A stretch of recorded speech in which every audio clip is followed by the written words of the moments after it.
नमस्कार, माझं नाव रामेश्वरी आहेर.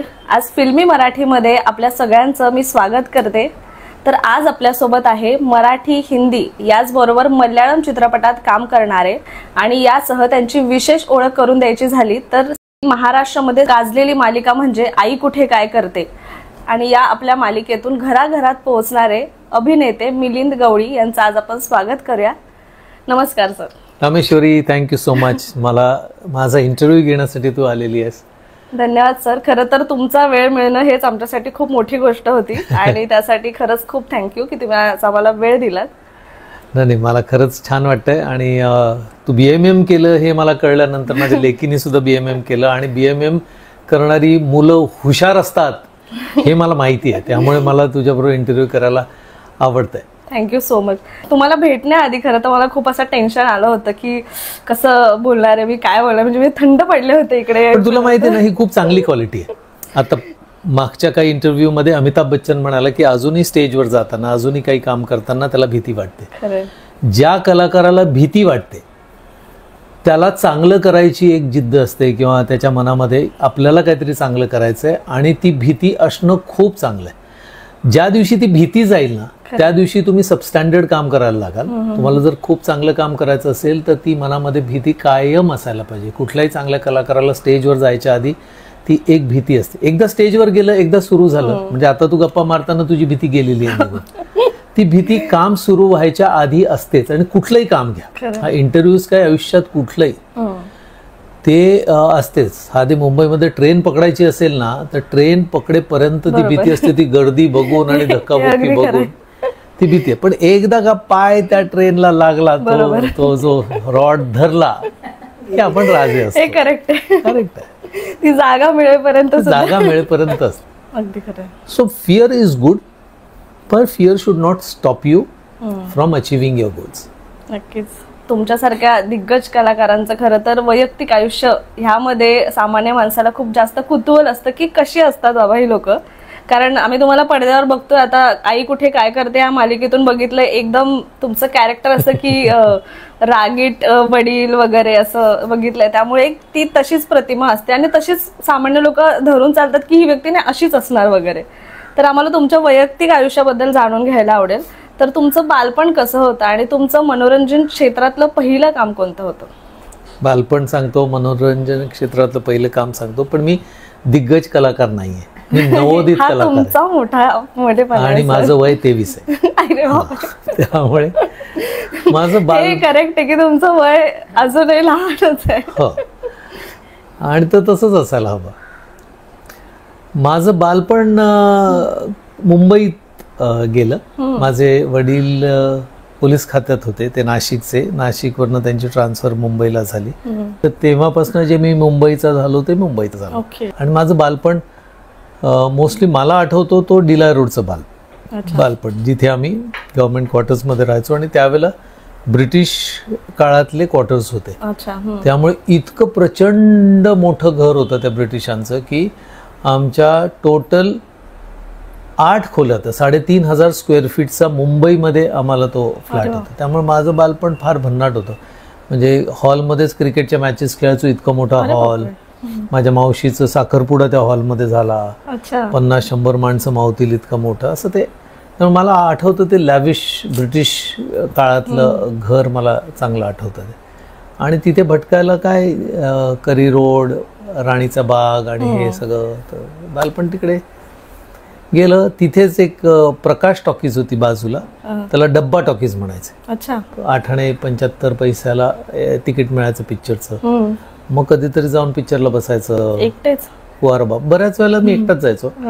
75 पैसे जमा झाले तर वडापाव खायचा नाही, आपण जाऊन सिनेमा बघायचा. तर सिनेमाची ही आवड खूप आधीपासून होती.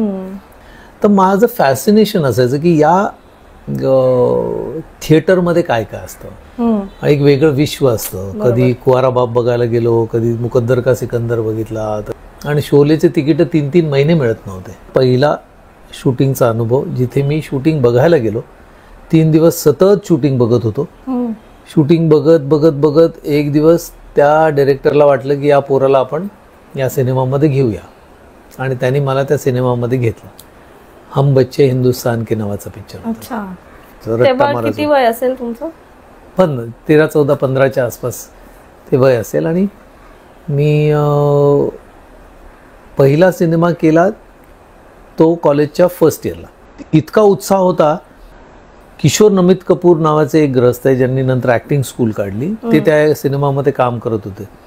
ते मला गोविंद सरैयांकडे घेऊन गेले. आता गोविंद सरैया म्हणजे तुमच्या पिढीला माहिती नसतील, पण ते जुन्या पिढीतले मोठे डिरेक्टर होते. त्यांनी नूतन बरोबर सरस्वती चंद्र पिक्चर काढला होता. आता जुन्या पिढीतल्या लोकांना तो सरस्वती चंद्र माहिती आहे, कदाचित त्या सिनेमातली गाणी ऐकली असतील.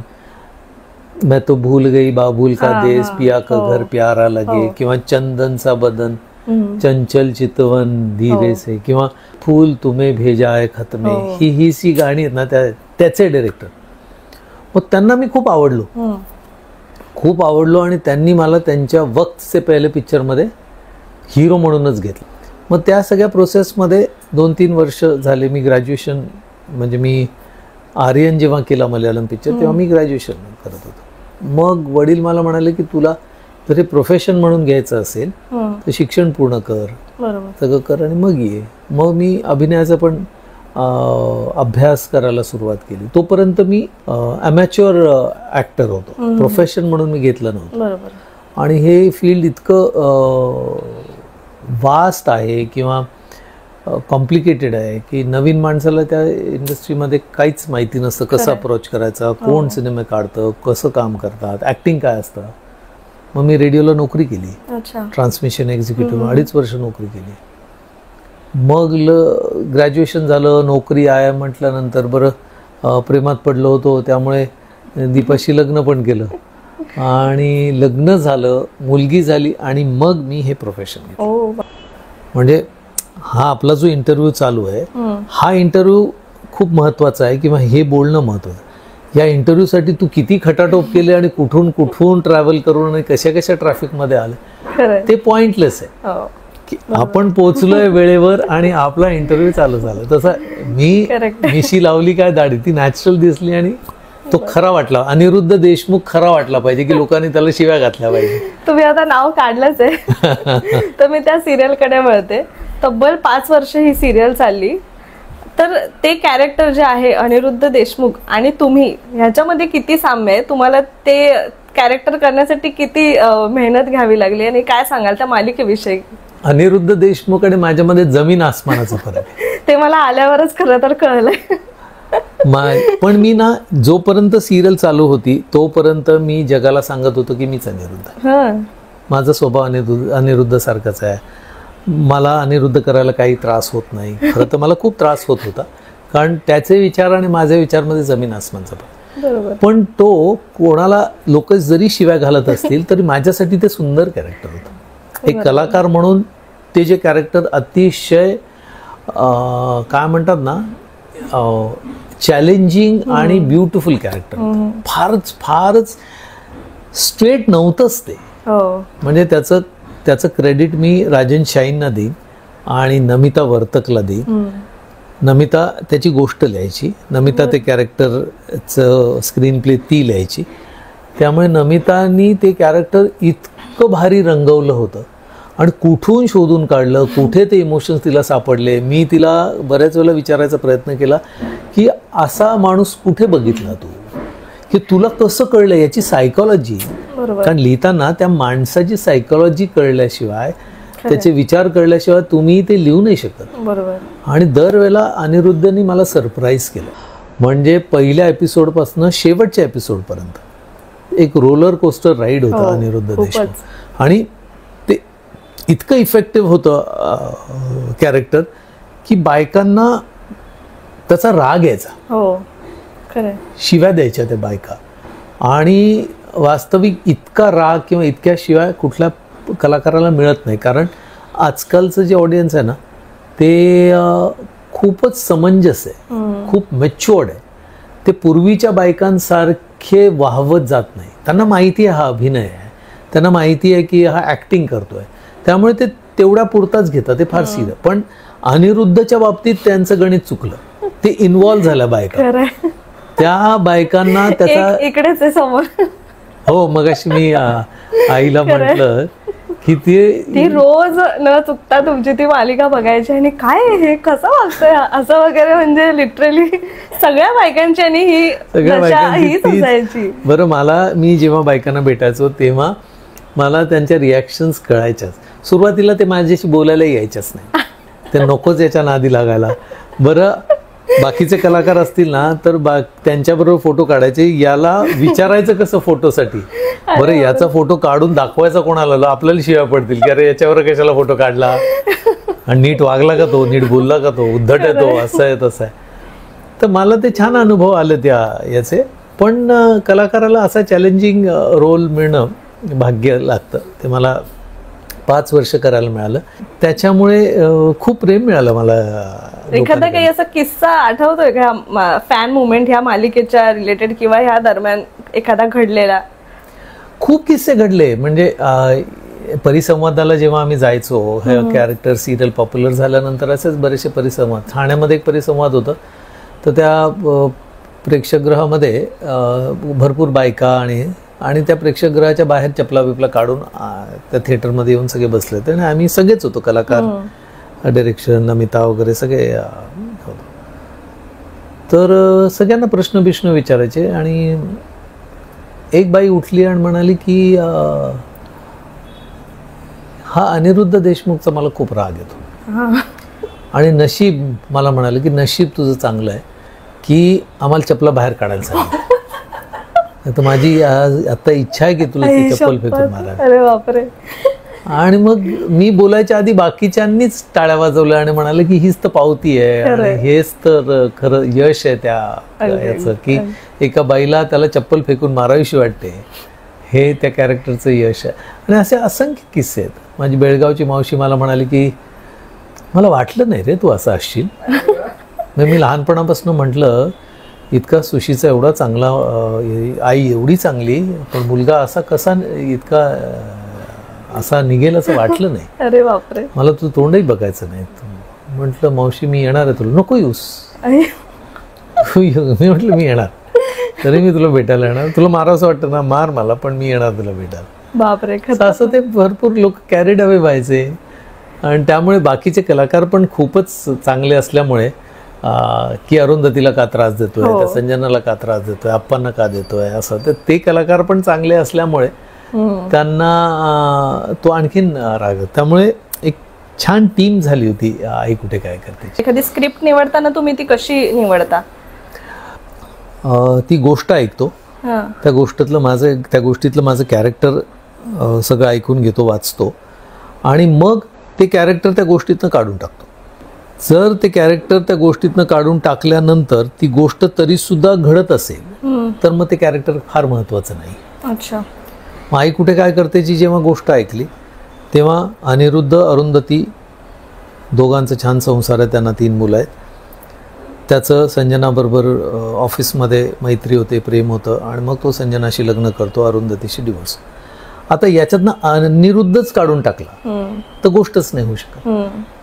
त्यामुळे ते महत्वाचं कॅरेक्टर आहे हे मला ऑन पेपरच कळलं होतं की तुम्ही अनिरुद्धला काढून आई कुठे काय करते नाही करू शकत. त्यामुळे ती सिलेक्ट करताना मी बऱ्याच वेळेला असंच करतो की ते कॅरेक्टर काढून टाकायचं आणि मग तरी गोष्ट घडत असेल तर नाही. ओके. सर, मालिकेसाठी तुम्ही आता जसं म्हणालात की 14 तास 18 तास वगैरे तुम्ही इतकं पूर्ण ते शेड्यूल तुमचं असायचं, तर इतकं काम करून सुद्धा तुमची जी एनर्जी आहे, जी अजूनपर्यंत तुमची जी यंग एनर्जी आहे, त्याच्या मागचं काय सिक्रेट काय? खरं सांगू का की माणसाकडे एनर्जीच महत्वाची आहे. ती जर एनर्जी नसेल तर तुम्ही काहीच नाही करू शकणार आयुष्यामध्ये. आता बऱ्याचशा यंग मुलं सकाळी लवकर उठत नाहीत. त्यांना सकाळी लवकर उठवायला गेलं की त्यांच्याकडे ती एनर्जी नसते, उठायची एनर्जी नसते किंवा उठून काय करायचं त्याची एनर्जी नसते. आणि काही सेल्फ इन्स्पायर्ड लोक असतात ना, ते सकाळी 5ला उठून चला मी जॉगिंगला जातो, मी याला जातो, ॲक्टिव्ह असा. ती ॲक्टिव्ह राहणं that is what age is. म्हणजे माझे वडील 85 वर्षाचे आहेत, पण आज ते 30-35 वर्षाचा माणूस जसं काम करेल तसं ते काम करतात. रोज सकाळी त्यांचं टायमिंग उठायचं, त्यांचं रोजचं रुटीन, फिरणं, वाचन, त्यांचं तर त्यांच्यात एनर्जी आहे. तर मला असं वाटतं ती एनर्जी तुमचं वय ठरवते. खरं. आणि मला ती एनर्जीची गरज होती. टेलिव्हिजनसाठी ॲक्टरला किंवा नाटकात काम करण्यासाठी ॲक्टरला खूप एनर्जी लागते. नाटकात सुद्धा एक तर कलाकारांना आज पनवेलला प्रयोग आहे, कधी पुण्याला आहे, कधी नागपूरला आहे, कधी कोकणात आहे, तो प्रवास पण करायचा. तिकडे काय तुम्हाला फार रेस्ट करायला मिळत नाही आणि तो 3 तास स्टेजवर लाईव्ह परफॉर्म पण करायचा आणि परत येऊन प्रवास करायचा, मग दुसरा प्रयोग करायचा. तर नाटकासाठी, टेलिव्हिजन सिरियलसाठी खूप खूप एनर्जी लागते आणि ती तुमच्याकडे जर नसेल तर तुम्ही 5-5 वर्ष सिरियल करू शकत नाही तुम्ही. एक तर म्हणून बरेचसे कलाकार, आई कुठे काय करते मधले पण आणि बाकीच्या सिरियलमधले पण बरेचसे कलाकार शूटिंगच्या दरम्यान आजारी पडतात. अच्छा. त्यांना ट्रीटमेंट चालू होते.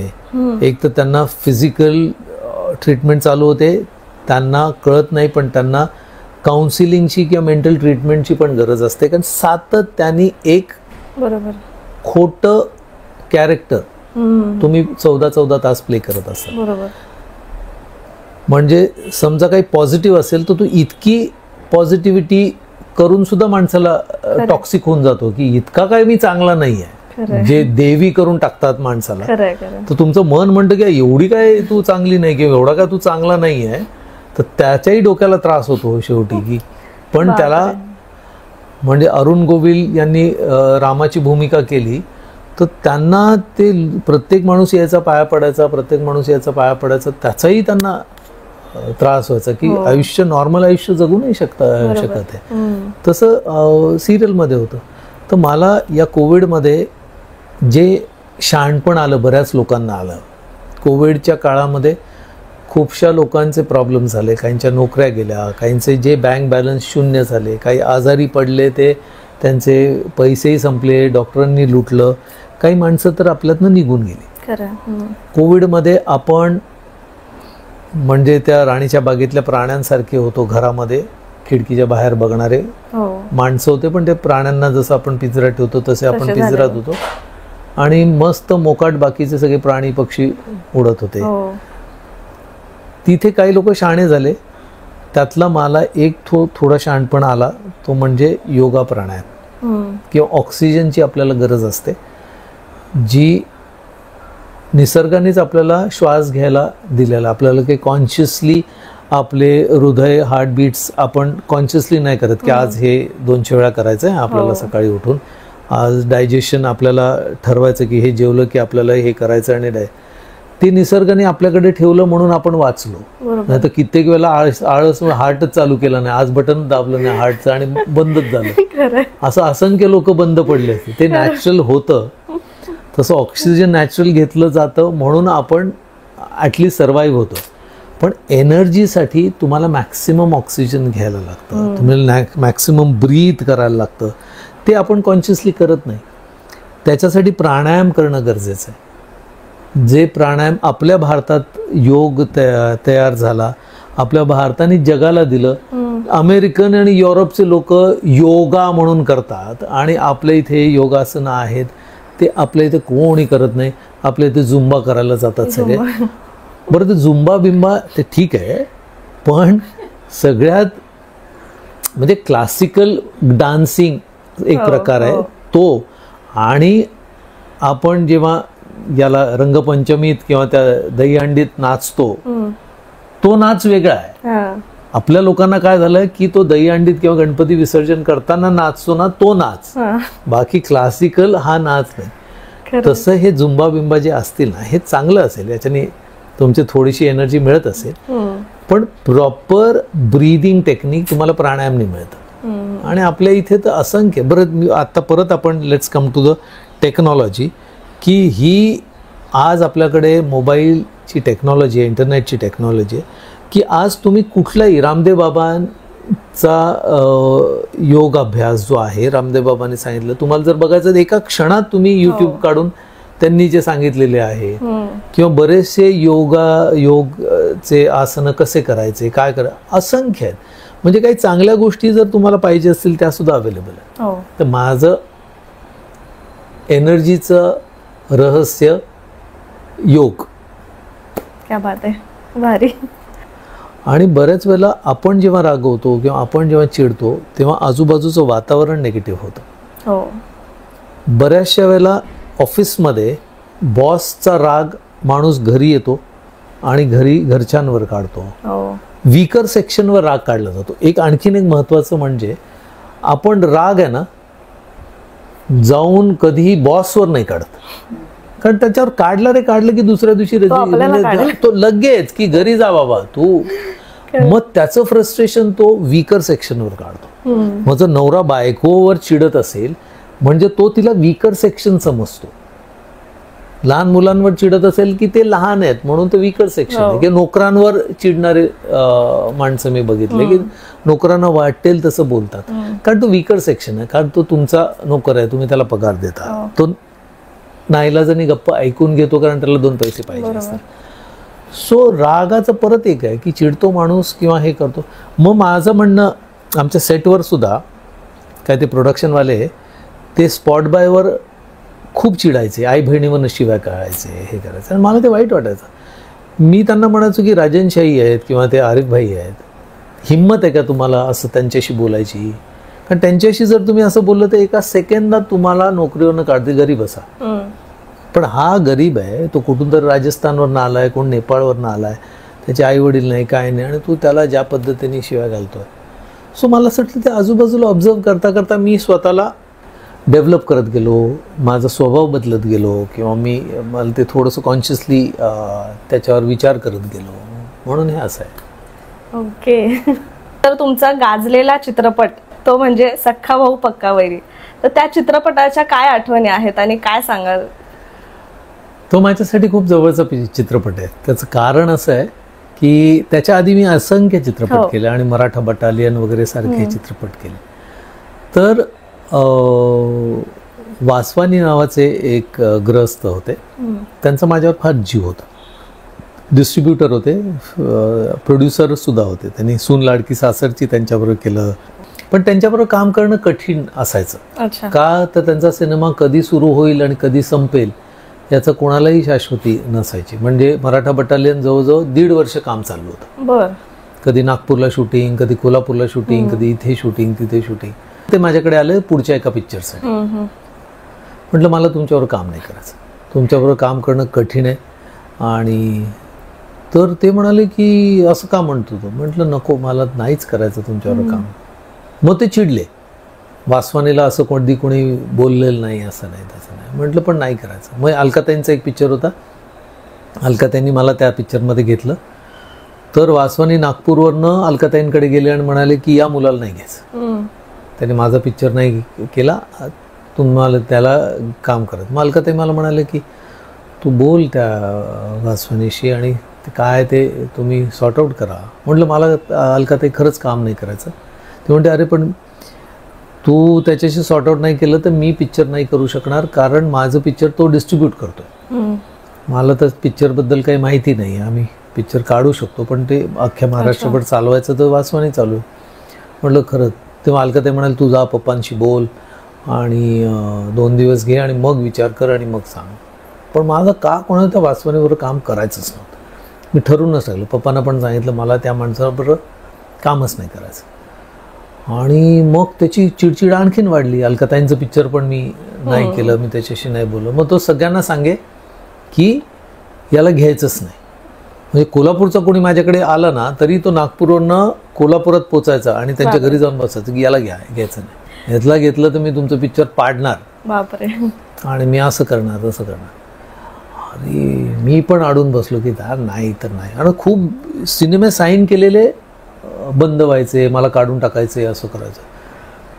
आणि माझ्याकडे कामच नसेल. मी पण थोडा वैतागलो होतो. मग मी सिरियल वगैरे काहीतरी करत होतो. तर एक दिवस अण्णा देशपांडे साताऱ्याचे ते मुंबईत आले आणि त्यांचा ना तांब्याचा विष्णू बाळ नावाचा एक पिक्चर सुपर डुपर हिट चालला होता. त्यात सयाजी शिंदेने तांब्याचा विष्णू बाळचा रोल केला होता. आणि साताऱ्यामध्ये असा एक तो तांब्याचा विष्णू बाळ असा होता की ज्याच्यावर तो आधारित चित्रपट होता आणि चालला होता तो. आता ते मोठे पिक्चर चालल्यामुळे त्यांनी दुसरा पिक्चर सख्खा भाऊ पक्का वैरी करायचं ठरवलं. त्यात नाना पाटेकर आणि सयाजी शिंदे असं ते लिहिलं होतं ते स्क्रिप्ट. मग ते सुरू झालं त्यांचं कास्टिंग वगैरे करायला. तर कोणीतरी त्यांना सांगितलं की नाना पाटेकर, तुम्ही तर ओळखत नाही नाना पाटेकरांना, ते तुम्हाला कदाचित त्रास वगैरे देतील आणि त्यांच्याबरोबर काम करणं काही सोपं नाही आहे, तुमच्या पद्धतीने ते काम करणार नाहीत, असं नाही तसं नाही. मग कोणाला घ्यायचं? तर मग अशोक सराफांना घ्या. मग त्यांनी अशोक मामांना साईन केलं. सयाजी शिंदे त्यांच्या आधीच्या पिक्चरनं सुपरहिट होतेच, तर सयाजी शिंदेंना त्यांनी या पिक्चर, अशोक मामा आणि सयाजी शिंदे दोघे भाऊ असे. आणि तर काय सयाजी शिंदे साऊथला बिझी झाले का पैशावरनं काहीतरी त्यांचं झालं, काय झालं मला माहिती नाही. मला ते जेव्हा मुंबईत आले तर मला म्हणाले मी सेटवर येतो भेटायला. म्हटलं मी कांदिवलीला आहे, तुम्ही कुठे आहात? म्हणलं मी दादरला आहे. म्हटलं माझं एक दिवस शूटिंग आहे, उद्या मी फ्री आहे, तुम्ही आहात का मुंबईत? तर म्हणाल मी मुंबईत आहे पण मला आत्ताच भेटायचं आहे, मला आत्ताच फायनल करायचं. म्हटलं असं करू नका, कांदिवली लांब आहे, मी येतो तुम्हाला भेटायला. आणि मग दुसऱ्या दिवशी सकाळी मी त्यांना भेटायला गेलो. तर मला ते म्हणाले, हे बघ मी स्पष्टच बोलतोय, मी तुझं काम बघितलेलं नाही आहे. या पिक्चरमध्ये सयाजी शिंदेला मी घेतलं होतं, पण त्यांनी माझ्याकडे असे जास्ती पैसे मागितले, त्यामुळे मी त्याला घेणार नाही आहे. आणि मला अनुप जगदाळे नावाचं एक्झिबिटर आहे साताऱ्यामध्ये, त्यांनी सांगितलं की मिलिंद गवळीला घ्या. माझा मुलगा दिनेश तो म्हणाला की मिलिंद गवळीला घ्या, तो हा रोल खूप छान करेल, असं करेल, तो इमोशनल रोल खूप छान करतो. सून लाडकी सासरचीमध्ये, मराठा बट्टलियनमध्ये त्यांनी खूप चांगलं काम केलं वगैरे असं त्यांना. त्यामुळे मी यांचं ऐकून तुमच्याकडे आलेलो आहे. पैसे मी तुम्हाला एवढेच देणार, जास्त मागितले तर मी सयाजी शिंदेला काढून टाकलं, तसं मी तुम्हालाही घेणार नाही. बरं मला कामच नव्हतं, मला सिनेमात कोणी घेतच नव्हते त्या वासवणीमुळे. मी म्हटलं पैशाचं काही नाही, रोल कसा आहे? तर म्हटलं रोल अगदी नाना पाटेकर आणि सयाजीसाठी लिहिलेला रोल आहे. रोल अप्रतिम आहे, दोघांचा छान बॅलन्स भावाचा रोल आहे. आणि कथा अशी आहे की पश्चिम महाराष्ट्रातल्या घराघरांमध्ये भावाभावांची भांडणं होत असतात, शेतीवरनं वाटण्या होत असतात, कोर्ट केसेस होतात, यांचे दोघा भावांचे सगळे पैसे कोर्टामध्ये बर्बाद होतात, ते दोघेही बर्बाद होतात, पण भांडणं काही थांबत नाही. तर हा घरातला ज्वलंत प्रश्न आहे. हा पिक्चर सुपरहिट होणार आणि तुम्ही केला तर मला आनंद होईल. म्हटलं मी करणार. स्क्रिप्टवर सयाजी शिंदे यांचं नाव लिहिलेलं आहे, लक्ष देऊ नका, तुम्ही करता. म्हटलं हो, व्हेरी गुड. मागे हात घातला, ही स्क्रिप्ट, मागे परत हात घातला, हे सायनिंग अमाऊंट. ते 26 जुलैचं जे पाणी तुंबलं होतं ना, तेव्हा आम्ही साताऱ्यात शूट करत होतो. आणि मला तो चांगला आठवतं, कारण त्या शूटिंगच्या वेळेला मी साताऱ्यात होतो आणि अशोक मामांचा मुलगा इथे त्या ट्रॅफिकमध्ये अडकला होता त्या पाण्याच्या इथे. आणि अशोक मामा रडकुंडीला आले होते. त्यांना खूप भीती वाटत होती की माझ्या मुलाला, खूप रडत होते ते की माझ्या मुलाला म्हणजे फार माहिती नाही मुंबईची आणि तसं. निवेदितच त्यांचे चांगले सारखे फोन येत होते, त्याही घाबरल्या होत्या, हेही घाबरल्या. परिस्थितीच तशी होती. आम्हाला निघायचं म्हटलं तर आम्हाला कोणी येऊ देत नव्हते, कारण मुंबईत तुम्ही पोचू शकत नाही. बरोबर आहे. तर तो सख्खा भाऊ पक्का वैरी आम्ही शूटिंग केलं. आणि मी सांगितलं ना मगाशी की ते स्टेजवर सांगायचे की कुठल्या प्रेक्षकाला जर रडू आलं नाही तर माझ्याकडे या, माझ्याकडनं पैसे घेऊन जा. इतका तो इमोशनल पिक्चर आहे. आणि माझं काम बघून ते माझ्या प्रेमात पडले. मला खूप जीव लावला त्यांनी, अण्णा देशपांडेंनी. आणि तो पिक्चर जेव्हा लागला तो इतका तुफान चालला, पश्चिम महाराष्ट्रात धुवून खाल्लं त्यांनी. म्हणजे मुंबईत सुद्धा मराठी पिक्चर चालत नाही तरी 8 आठवडे याला भारत माताला तो चालला आणि खूप म्हणजे खूपच चालला. आणि सख्खा भाऊ पक्का वैरी नंतर मी जवळजवळ 40 का 45 पिक्चर्स केले. इतके सिनेमे माझ्याकडे आले तो पिक्चर चालल्यामुळे. आणि त्यात जो वासवानी मला काम करायचं नाही, हे करायचं नाही, ते पण आले की आपण एक पिक्चर करूया. क्या बात आहे, क्या बात आहे. नाही पण खरंच तो मूवी इतका कमाल धमाल होता ना की खरंच त्याने अख्खा महाराष्ट्र रडला होता. म्हणजे आमची आजी पण सांगते सर तुम्हाला, एवढी रडली आहे त्या मूवीमुळे की तो लक्षात राहण्यासारखा मूवी खरंच भारी होता. आणि ती भावांची जी गोष्ट होती ना ती खरंच मनाला अशी लागणारी होती आणि कमाल होता तो खरंच खूप छान होतं. करतानाही मजा आली. पितांबर काळे डायरेक्टर होते त्याचे. मग चहा मला माझ्या पद्धतीचा लागतो. मला नॉर्मल जो चहा आहे तो मला आवडत नाही. अच्छा. जे चहा दूध आणि मग खूप उकळून उकळून उकळून त्याला तो टॉक्सिक होतो. माझा चहा करायची एक वेगळी पद्धत आहे. ती मी आम्हाला सांगा ना. आम्हाला ऐकायला आवडेल तुमच्या चहाची. मी बनवून देऊ शकतो. नाही बनवू. माझे खूप प्रकारचे चहा आहेत आपल्याकडे. चहा हा मला असं वाटतं ब्रिटिशांनी आणलाय किंवा जपानमध्ये जो चहा हा रिच्युअल मानला जातो. तुम्ही जर जपानमध्ये गेलात तर ज्या पद्धतीने तो चहा सर्व केला जातो त्याला एक आपण जशी पूजा घालतो किंवा आपण एक देवाची प्रार्थना करतो तशा पद्धतीने ते चहा दिला जातो आणि छोट्या छोट्या कप्समध्ये आणि ते सतत दिवसभर ते पित असतात. चहा is a very good cleansing drink. पण ती करायची पद्धत वेगळी आहे. आणि आपण लकी आहोत की आपल्याला साऊथला चहा आपल्याकडे बनतो, आसामला आपल्याकडे चहा बनतो आणि तो प्रॉपर चहा. पण आपल्याकडे इथे जो पॅक्ड चहा येतो तो खूप भेसळ आणि खूप तो कमर्शियल आणि त्यात किती काय बकवास चहा असतो. मी चहा बनवताना मला जर गवती चहा असेल तर मला खूप आवडतो कारण तो प्रॉपर आणि जर तुमच्या बागेतला तोडलेला किंवा आता बऱ्याचशा घरांमध्ये कुंडीमध्ये तो गवती चहा असतो त्याची एक काडी तोडून गवती चहा त्यात अद्रक म्हणजे जिंजर ते त्यात थोडं टाकलं. काहींना अद्रक आवडत नाही. मी चहामध्ये अगदी कधीतरी वेलची सुद्धा टाकतो. नंतर तो तेवढं उकळून घेतल्यानंतर चहा टाकतो. तो कुठलाही असतो तो कुठला आहे ते उकळून घ्यायचं. त्यात दूध टाकायचं नाही. आधी ते उकळून घ्यायचं. तो त्याचा फ्लेवर आला की मी बऱ्याच वेळेला एक वेगळ्या पद्धतीने बडीशोप त्याच्यात टाकतो. बडीशोपनी एक वेगळी चव येते. सो असं मला ज्या ज्या गोष्टी माझ्याकडे इझिली अवेलेबल आहेत ते आणि मग चहा आणि मग तो चहा गाळल्यानंतर त्याच्यावर वरनं थंड थोडं दूध टाकतो. ते दूध गरम नाही करत आणि त्याला एक वेगळं स्मूथनेस येतो. त्या चहाने कधी ऍसिडिटी होत नाही. अच्छा. चहा आणि दूध हे दोन्ही एकत्र उकळलं की मला असं वाटतं की ते ऍसिडिक होत असावं असं माझा स्वतःचा एक वेगळा रिसर्च आहे.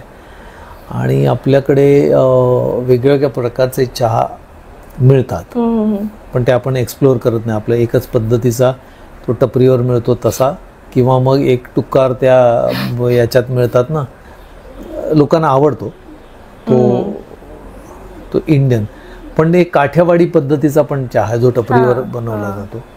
मसाला चहा खूप असंख्य चहाचे प्रकार आहेत. आय थिंक चाय पे चर्चाने तो आवडत नाही कोणाला. मी सांगते वेगळी होऊ शकते. हो. तर हा चहा सगळ्यांनी नक्की ट्राय करा आणि टेस्ट करून बघा आणि सांगा आम्हाला की तुम्हाला तो आवडत नाही कोणाला. मी सांगतो ना माझ्या घरी सुद्धा माझ्या वडिलांसाठी मी जेव्हा बनवतो तेव्हा ते माझ्या प्रेमापोटी ट्राय करून बघणार आहे. पण मी आता तुला बनवून देतो. आणि दीपा तो चहा पिते माझ्याबरोबर रोज सकाळी तो चहा पिते. पण तिला ना एक तिच्या पद्धतीचा एक वेगळा चहा पण लागतो. बरं माझ्या चहामध्ये ना साखर असते ना गुळ असतो. ओके. बिन साखरेचा असतो. पण ट्राय केला पाहिजे. तो अतिशय चविष्ट लागतो मला आणि तो हेल्दी तो त्याच्याने एनर्जी मिळते. ओके. ते म्हणतात की हा हे महत्वाचं. आणि त्यांना कसं होतं की त्यांना ती सवय नाहीये ना की काय होतं की आपल्याला प्युअर फॉर्म मध्ये किंवा चांगल्याची सवय नसते. त्यात काहीतरी सोन्यामध्ये ती खोट टाकल्याशिवाय दागिना होत नाही तसं तर त्यात काहीतरी साखर नाहीतर गूळ नाहीतर काहीतरी ते टाकतात आणि मग त्याची. आपण आता एक छोटासा गेम खेळणार आहे. मी तुम्हाला एक शब्द सांगणार आहे तर तो शब्द ऐकून तुमच्या डोक्यात पहिलं जे येईल ते तुम्ही आम्हाला सांगायचंय. तर पहिला तुमचा चित्रपट. हम बच्चे हिंदुस्तान के. पहिली मालिका तितली नावाची एक मालिका आहे. अच्छा. तुमचा आवडता जॉनर. माझा आवडता जॉनर हा इमोशनल करुण रस हा माझा आवडता जॉनर. तुमची एखादी आवडती डिश जी तुम्ही रोज खाऊ शकता? मेथीची भाजी. अरे वा. आणि भाकरी. क्या बात आहे, एकदम अस्सल आपल्या गावचं. तो एखादा असा पदार्थ जो तुम्ही स्किप करू शकता, म्हणजे कधीही नाही खाल्ला तरी तुम्हाला? मी करतोच ना, गेली 20-25 वर्षापासून मी साखरच नाही खाल्ली. अरे वा. चहा की कॉफी? दोघांपैकी काही चालू शकतं. ओके. तुमची आवडती अभिनेत्री? स्मिता पाटील. आवडता अभिनेता? अशोक कुमार. अरे वा. तुमचं आवडतं गाणं? गाणी खूप आवडते. आकाशी झेप घेरे पाखर. वा वा, क्या बात आहे. आवडतं ठिकाण? आवडतं ठिकाण सज्जनगड. वाचन करायला आवडतं तुम्हाला की लिखाण? मला दोन्ही आवडतं. लिखाण वाचनापेक्षा आवडतं, पण वाचन केल्याशिवाय लिखाण फार चांगलं होत नाही, त्यामुळे मला वाचन आणि लिखाण दोन्ही आवडतं. आणि जर तुम्ही अभिनेता नसतात तर मग कोणत्या क्षेत्रात काम करत असता? सिनेमा क्षेत्रातच असतो आणि अभिनेताच असतो. नसतात तर? नसतो तर मी वेगळं काहीतरी करून अभिनेताच झालो असतो. सर, जाता जाता प्रेक्षकांना आयुष्याचा एक फंडा आपण असं म्हणतो, किंवा एक जाता जाता एक कान मंत्र काय द्याल तुम्ही? मी काय फार मोठा नाही आहे की कोणाला कान मंत्र द्यायचा. मी एक सामान्य माणूस आहे. सामान्य माणूस एक चांगलं आयुष्य कसं जगायचं, किंवा आपली स्वप्न असतात, आपल्या आई वडिलांची आपल्याबद्दलची स्वप्न असतात, आपल्या मुलांची आपल्याबद्दलची स्वप्न असतात. आपण रोज सकाळी उठून आपल्याला असं वाटतं की आयुष्य एक मिळालेलं आहे, तर त्या एका आयुष्यामध्ये काय करता येईल आपल्या स्वतःसाठी, आपल्या कुटुंबासाठी, आपल्या मित्रमंडळींसाठी आणि परत समाजासाठी. तर या कालांतराने माझ्या लक्षात आलं की झाडं लावा.